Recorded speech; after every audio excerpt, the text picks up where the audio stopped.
दुर्वासा ऋषि की प्राप्ति हुई। स्वयंभू मनु की तीसरी पुत्री प्रसूति देवी का विवाह दक्ष प्रजापति के साथ हुआ। इनसे 16 कन्याएं उत्पन्न हुई, जिनमें से 13 कन्याओं का विवाह धर्म के साथ हुआ, एक का विवाह अग्निदेव से और एक का विवाह पितरों से, और सबसे छोटी पुत्री सती देवी का विवाह भगवान शंकर से हुआ। धर्म की पत्नी धर्म की पत्नी मूर्ति देवी के गर्भ से नर नारायण भगवान का जन्म हुआ। बोलिए नर नारायण भगवान की जय हो। सभी के कुल की वृद्धि हुई, किंतु भगवान शंकर की पत्नी माता सती से कोई संतान प्राप्त नहीं हुई, क्योंकि दक्ष प्रजापति द्वारा भगवान शंकर का अपमान किए जाने पर इन्होंने युवा अवस्था में ही अपने देह का त्याग कर दिया था। विदुर जी पूछते हैं कि मैत्रेय जी, भगवान शंकर तो शीलवानों में भी श्रेष्ठ हैं और दक्ष प्रजापति अपने पुत्रों से बड़ा स्नेह करते थे, फिर किस कारण से उन्होंने भगवान शंकर से द्वेष किया? मैत्रेय जी कहते हैं, विदुर जी, एक बार प्रजापतियों का सत्र हुआ, जिसमें सभी बड़े देवता और ऋषि मुनि एकत्रित हुए। अंत में सभा के दक्ष प्रजापति ने सभा में प्रवेश किया, तो सभापति के सम्मान में सभी देवता और ऋषि मुनि खड़े हुए, किंतु ब्रह्मा जी महाराज और भगवान शंकर बैठे रहे। भगवान शंकर उस समय ध्यान अवस्था में मग्न होने के कारण खड़े न हो सके। जब दक्ष प्रजापति की दृष्टि बैठे हुए ब्रह्मा जी के ऊपर गई, तो उसने सोचा कि यह पिताजी हैं, कोई बात नहीं, किंतु जब उसने बैठे हुए भगवान शंकर को देखा तो क्रोधित हो उठा और समस्त देवताओं और ऋषियों को संबोधित करते हुए कहने लगा कि सुनो देवताओं और ऋषियों, में शिष्टाचार की बात कर रहा हूँ। ये जो शिव है, तीनों लोकों की कीर्ति को धूमिल करने वाला है, इसे समाज का कोई ज्ञान नहीं है। मैंने अपने पिता ब्रह्मा जी के कहने पर इसे अपने इस मरकट लोचन को अपनी मृगनयनी सी कन्या ब्याह दी, इसलिए यह मेरे पुत्र के समान हुआ, किंतु यह मुझे सभा में आया हुआ देख करके मेरे सम्मान में खड़ा भी न हो सका। यह प्रेतों के निवास स्थान शमशान में रहता है और भूत प्रेतों के साथ पागलों के समान नंग दड़ंग भटकता रहता है। शरीर पर चिता की भस्म लगाता है, गले में नरमुंडों की माला को धारण करता है। इसका नाम तो शिव है, परंतु यह है पूरा का पूरा अशिव। इस प्रकार दक्ष प्रजापति द्वारा भगवान शंकर का अपमान किए जाने पर भी जब भगवान शंकर शांत भाव से बैठे रहे, तो दक्ष प्रजापति को और भी क्रोध आ गया और वो भरी सभा में भगवान शंकर को श्राप देते हुए कहने लगा कि आज से इंद्र उपेंद्र आदि देवताओं के साथ इसे यज्ञ में भाग नहीं दिया जाएगा। जब नंदीश्वर महाराज ने भगवान शंकर को इस प्रकार श्राप देते हुए देखा, तो वो क्रोधित होकर दक्ष कहने लगे, अरे दक्ष, बहुत देर से तू बकरे के समान मैं कर रहा है, मैं तुझे श्राप देता हूँ कि शीघ्र ही तेरा सिर बकरे का हो जाए और तेरा अनुमोदन करने वाले ये जो ब्राह्मण हैं, ये भी अपनी आजीविका के लिए विद्या, तपस्या और व्रत को धारण करेंगे और सर्वभक्षी हो जाएंगे। जब नंदीश्वर महाराज इस प्रकार निरपराध ब्राह्मणों को श्राप दे दिए, तो भृगु ऋषि को भी क्रोध आ गया और वो भी शिव गणों को श्राप देते हुए कहने लगे कि आज से जितने भी शिव के गण हैं, जितने भी शिव के अनुयायी हैं, वो सब सोचाचार से रहित हो जाएं और सिर पर जटा भस्म अस्थि धारण करें, मदिरा आदि नशीले पदार्थों का सेवन करें। जब इस प्रकार भरी सभा में आपस में शापाशापी होने लगी, तो भगवान शंकर वहां से चुपचाप उठे और कैलाश चले आए। कैलाश आकर के उन्होंने माता सती को कुछ नहीं बताया कि किस प्रकार दक्ष प्रजापति ने उनका अपमान किया। जब इस बात के कई दिन व्यतीत हो गए, इधर ब्रह्मा जी महाराज ने दक्ष प्रजापति को प्रजापतियों का भी अधिपति बना दिया। उससे उसका घमंड और भी बढ़ गया और उसने भगवान शंकर को अपमानित करने के लिए बृहस्पति सौ नामक यज्ञ का आयोजन किया, जिसमें उसने भगवान शंकर को छोड़कर के समस्त देवताओं और ऋषि मुनि को आमंत्रित किया। जब देवता लोग सज धज कर विमान पर बैठ करके कैलाश की ओर से आने लगे, तब माता सती ने देवताओं से पूछा कि देवताओं, तुम इतने सज धज कर कहाँ जा रहे हो? तो देवताओं ने कहा कि माता, हम आपके पिता दक्ष प्रजापति के यज्ञ महोत्सव में सम्मिलित होने जा रहे हैं। जैसे ही माता सती ने सुना, दौड़ी दौड़ी भगवान शंकर के पास आई और कहने लगी, प्रभु, आपके ससुर दक्ष प्रजापति के यहाँ आज यज्ञ महोत्सव हो रहा है, ये सभी देवता लोग वहीं जा रहे हैं, हमें भी वहां चलना चाहिए। और यदि आप कहते हैं कि हमें तो बुलावा ही नहीं आया है, तो कहा गया है पति, गुरु और पिता के यहाँ बिना बुलाए भी चले जाना चाहिए। भगवान शंकर ने कहा कि देवी, बात तो आप सत्य कह रही हैं, किंतु जहाँ जानबूझ करके न बुलाया गया हो वहां नहीं जाना चाहिए। ऐसी जगह जाने से अमंगल ही होता है।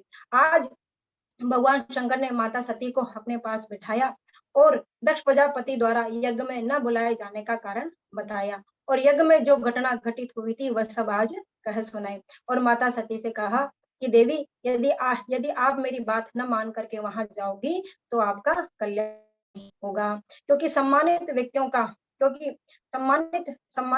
का अपमान ही उनकी मृत्यु का कारण बनता है। माता सती को जब पिता का स्नेह स्मरण हो आता तो वो घर के बाहर जाकर खड़ी हो जाती, और जब भगवान शंकर का स्मरण होता तो घर के अंदर चली आती। अंततः माता सती ने पिता के यज्ञ महोत्सव में जाने का निर्णय लिया। जब भगवान शंकर ने माता सती को जाते हुए देखा तो उनके पीछे से अपने समस्त गुणों को उनके पीछे भेज दिया, और साथ में उनका जितना भी सामान था वह सामान भी उनके साथ अपने गणों के साथ भेज दिया। जब माता सती अपने पिता के यज्ञ महोत्सव में पहुंची तो माता तो बड़े प्रेम से मिली, सब खैर खबर और कुशल भी पूछी, क्योंकि पुत्र कुपुत्र हो सकता है किंतु माता कुमाता कभी नहीं होती। किंतु बहनें देख करके हंसी उड़ाने लगी और आपस में वार्तालाप करने लगी कि देखो, इसे तो बुलाया ही नहीं गया था, बिन बुलाए ही यह आ गई है। माता ने उनके कहे हुए का बुरा नहीं माना और यज्ञशाला में पहुंच गई। जब यज्ञशाला और उन्होंने भगवान शंकर का स्थान और यज्ञ में भाग नहीं देखा तो वो क्रोधित हो उठी और कहने लगी कि पिताजी, इस संसार में भगवान शंकर से श्रेष्ठ कोई दूसरा नहीं है। सभी देव हैं किंतु वह महादेव है। उनका ना तो कोई प्रिय है और न ही कोई अप्रिय है। जिस जिस जीव के मुख से शिव यह दो अक्षर का नाम एक बार भी निकल जाए, उस जीव के समस्त पाप ताप संताप नष्ट हो जाते हैं, और आप उन्हीं भगवान शंकर से द्वेष करते हैं। धर्म कहता है जहाँ स्वामी की निंदा हो रही हो, यदि सामर्थ्य न हो तो कान बंद करके चले आ जाना चाहिए, और यदि सामर्थ्य हो तो निंदा करने वाले की जीवा को काट डालना चाहिए। मैं आपकी जीवा तो नहीं काट सकती और नहीं यहाँ से जा सकती हूँ, क्योंकि कभी भी कैलाश पर भगवान शंकर ने विनोदवश मुझे दक्ष नंदिनी कहकर के पुकार लिया तो वह क्षण मेरी मृत्यु के समान होगा। इसलिए मैं आपसे कोई संबंध नहीं रख सकती और आपके द्वारा उत्पन्न इस देह का त्याग मैं कर दूंगी। इस प्रकार कहते हुए माता सती उत्तर दिशा की ओर मुख करके बैठ गई और भगवान शंकर करते हुए योगा अग्नि के द्वारा अपने देह का त्याग कर दिया। जब शिव गुणों ने माता सती को अपने देह का त्याग करते हुए देखा तो वो यज्ञ को विध्वंस करने लगे। उस समय भृगु ऋषि ने अपहतम वृक्ष आदि मंत्रों के द्वारा यज्ञ में आहुति दी, जिसे ऋभु नामक देवता उत्पन्न हुए, और उन्होंने जलती हुई लकड़ी से शिवगणों पर इस प्रकार प्रहार किया कि समस्त शिवगण भागते हुए खड़े हुए।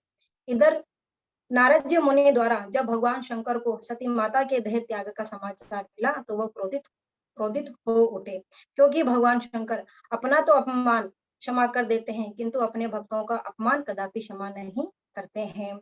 उन्होंने अपने मस्तक से एक जट्टा उखाड़ी और पृथ्वी पर दे मारी, जिससे जिसे विशाल काय देह वाला एक पुरुष प्रकट हुआ, जिसके हजारों भुजाएं थी, सूर्य के समान 3 नेत्र थे और विशाल दाढ़ी थी। प्रकट होकर उसने प्रभु को प्रणाम किया और पूछा, किम करोमि प्रभु, आज्ञा दी, क्या करूं। भगवान शंकर ने कहा, यज्ञ सहित दक्ष को नष्ट कर दो। वीरभद्र ने भगवान के वीरभद्र ने भगवान से आज्ञा प्राप्त करके प्रभु के चरणों में प्रणाम किया और परिक्रमा की और कैलाश से कनखल हरिद्वार की ओर निकल पड़े। वीरभद्र के चलने से पृथ्वी कांपने लगी और आंधी चलने लगी। ऋतुजों ने जब उत्तर की ओर से उड़ती हुई आंधी को देखा तो कहने लगे कि इस समय गोधूली वेला नहीं है, चोर हो नहीं सकते और आंधी चल नहीं रही है, क्योंकि इस समय राजा प्राचीन बलि का राज्य है, तो ये धूल आग किस ओर से रही है। इस प्रकार वो विचार कर ही रहे थे कि शिव गणों ने संपूर्ण यज्ञशाला को घेर लिया। मणिमान ने भृगु को पकड़ लिया और वीरभद्र ने दक्ष प्रजापति को पकड़ लिया। चंदिस ने ऋतुजों को पकड़ लिया और अनेक देवताओं के अंग भंग कर दिए। सबसे पहले आचार्य जी को दक्षिणा दी गई। जब भृगु ऋषि जब भगवान शंकर को श्राप दे रहे थे तब तब अपनी दाढ़ी और मूंछों को ताव दे करके भगवान शंकर को उकसा रहे थे। वीरभद्र ने एक ही बार में भृगु ऋषि की दाढ़ी और मूंछों को उखाड़ उखाड़ लिया। भग देवता अपनी आंखों के इशारे से भगवान शंकर को वीरभद्र अपनी आंखों के इशारे से दक्ष प्रजापति को इशारा कर रहे थे। उनकी आंखें फोड़ दी और पूषा देवता बारंबार अपने अपने दांत दिखा करके हंस रहे थे। वीरभद्र ने एक ही बार में अपने मुष्टिक के प्रहार से उनके समस्त दांत तोड़ दिए। वीरभद्र ने अपनी तलवार के प्रहार से दक्ष प्रजापति के गर्दन को काटना चाहा, किंतु यज्ञ में अभिमंत्रित होने के कारण वह कट न सकी। तब वीरभद्र ने भगवान शंकर का ध्यान किया और दक्ष प्रजापति की गर्दन को तोड़ मरोड़ कर यज्ञ में स्वाहा कर दिया। भगवान शंकर के गणों ने समस्त यज्ञशाला को आग लगा दी और कैलाश चले आए। इधर समस्त देवता ब्रह्मा जी के पास गए और सारा वृत्तांत कह सुनाया। ब्रह्मा जी ने कहा, देवताओं, जिस स्थान पर भगवान नारायण और भगवान शंकर और स्वयं मैं नहीं गया, वहां तुम लोग किस लिए गए? देवताओं ने कहा कि प्रभु, इस बार हमें क्षमा कर दीजिए, आगे से नहीं जाएंगे। देवताओं द्वारा इस प्रकार क्षमा प्रार्थना करने पर ब्रह्मा जी समस्त देवताओं को अपने साथ लिए और भगवान शंकर के पास कैलाश पहुंच गए। कैलाश पर भगवान शंकर जटा भस्म धारण किए वट वृक्ष के नीचे कुशासन पर बैठे हुए थे। ब्रह्मा जी ने समस्त देवताओं के साथ भगवान को प्रणाम किया और उनसे कहा कि प्रभु, यह यज्ञ अधूरा रह गया है। यज्ञ के यजमान दक्ष प्रजापति को पुनः जीवित कर दीजिए। भग देवता की आंखें लौटा दीजिए और पूषा देवता के दांत ठीक कर दीजिए और भृगु ऋषि की दाढ़ी मुझे पुनः लौटा दीजिए और जिन देवताओं के अंग भंग हुए हैं उन्हें पुनः स्वस्थ कर दीजिए। आज से यज्ञ में जो भी अवशिष्ट पदार्थ बचेगा उस पर आपका ही अधिकार होगा, उसे आप ही ग्रहण कीजिए। ब्रह्मा जी द्वारा इस प्रकार प्रार्थना किए भगवान शंकर ने अपने अपने गणों को आदेश दिया कि दक्ष प्रजापति के सिर के स्थान पर बकरे का सिर लगा दिया जाए और भृगु ऋषि को उसी ही बकरे की दाढ़ी मूंछ लगा दी जाए। भग देवता आदि से मित्र देवता की आंखों से देखेंगे और पूषा देवता जो कि अब वृद्ध हो चुके हैं वो अब से पिसा हुआ अन्न ही खाएंगे। जैसा जैसा भगवान शंकर ने अपने गणों को आदेश दिया था, सभी ने वैसा वैसा ही किया। बकरे का सिर प्राप्त करके दक्ष प्रजापति मैं करता हुआ भगवान की स्तुति करने लगा। भगवान नारायण ने कहा, दक्ष प्रजापति, जो हम तीनों में संभाव रखता है वह परम शांति को प्राप्त करता है और अंतर्ध्यान हो गए। इधर सती माता ने हिमालय की पत्नी मैना देवी के गर्भ से जन्म लिया और भगवान शंकर की तपस्या करके उन्हें पुनः पति रूप में प्राप्त